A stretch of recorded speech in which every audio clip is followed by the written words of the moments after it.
administratif, ma présidente du conseil municipal, mesdames et messieurs les conseillers municipaux. Mesdames et messieurs, la présentation du résultat d'un concours est toujours un moment particulier, c'est celui d'une promesse. Une promesse qui, au-delà de l'intention, de la volonté de revoir un quartier, le concours est la promesse de l'image qu'aura ce futur quartier. Et ici, dans le cadre du Grand Saconnet, dans le cadre de cette place Carantec, la promesse qui est mise en avant, et il y a 200 logements qui seront construits, la promesse principale est celle d'une place. Celle d'une place, c'est-à-dire une agora, un espace public, un lieu de rencontre, un lieu d'échange, un lieu de passage, un lieu pour flâner également. Et ce lieu-là, il est à mes yeux fondamental quand on se penche sur l'histoire du développement du Grand Saconnet de ces dernières années, ou depuis, je dirais, même les années 60. En réalité, le Grand Saconnet est relativement une petite commune. Elle atteint aujourd'hui une population, on m'avait dit, de 12 000 habitants, qui a grandi relativement vite aussi ces dernières années. Mais cette petite commune, comme on dit, a tout d'une grande, et je dirais que Grand Saconnet, pour la République et canton de Genève, est une commune qui porte beaucoup au nom de tous. Bien évidemment, les organisations internationales qui sont sur votre commune ou pas trop loin, Palexpo, l'aéroport, une gare, CFF, un lieu de passage, une commune frontalière en lien avec la frontière. Bref, Grand Saconnet finalement regroupe énormément d'institutions, énormément de parts de l'identité genevoise en matière d'infrastructure, et donc elle sert par là même l'ensemble de la collectivité du canton. Nous en sommes fiers, vous en êtes fiers aussi. Vous êtes aussi une commune extrêmement internationale de par la population qui vous compose, qui vous caractérise, de cette population très en lien avec la Genève internationale. Mais il ne faut pas oublier que, évidemment, ce succès, ces infrastructures, cette situation a son revers de la médaille. Et ce revers de la médaille, vous l'avez dit, M. Comte, c'est une mobilité de transit forte, c'est des infrastructures fortement sollicitées, c'est une cohésion communale parfois difficile à mettre en œuvre de par aussi la particularité de votre population.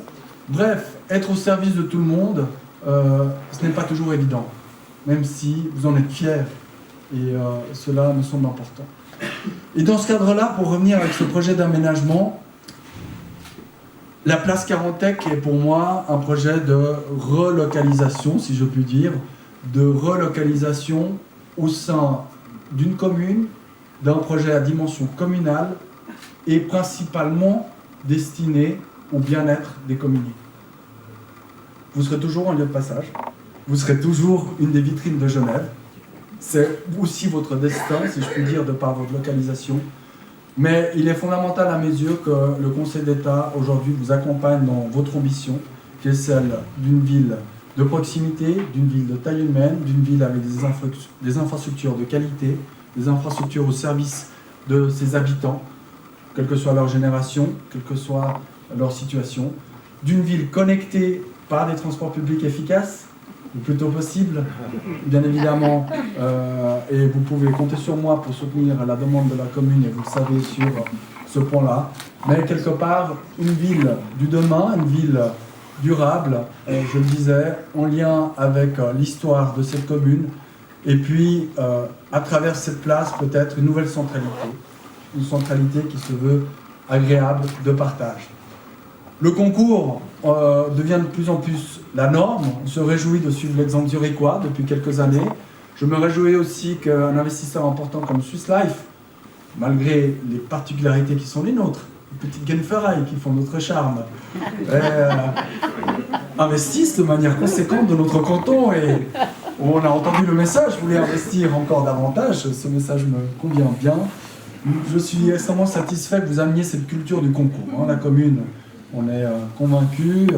Comte est quelqu'un de très sensible sur les questions de qualité urbanistique. C'est très important aussi pour moi que les investisseurs privés comme vous soient convaincus que le concours est une manière, d'une part, d'amener de la qualité urbaine, d'autre part, d'impliquer la population dans cette démarche de qu'est-ce que la qualité urbaine, de pouvoir montrer le projet lauréat en comparaison avec d'autres candidats et de pouvoir se justifier, de dire bah voilà pourquoi on a pris celui-ci plutôt que tel autre.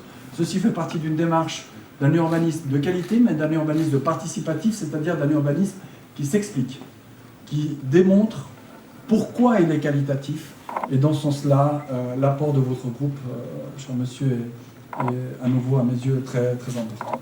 Il ne me reste plus qu'à féliciter que les lauréats de ce concours, le groupe 8 et Aguerre Partner, qui démontrent aussi que la compétition, si elle est ouverte à l'échelle suisse, même à l'échelle internationale, ne laisse pas de côté des architectes de notre cru. Ceci montre également que nos architectes sont au niveau de compétition nationale et internationale, et ça c'est encore une des grandes réjouissances du résultat de l'opération menée aujourd'hui.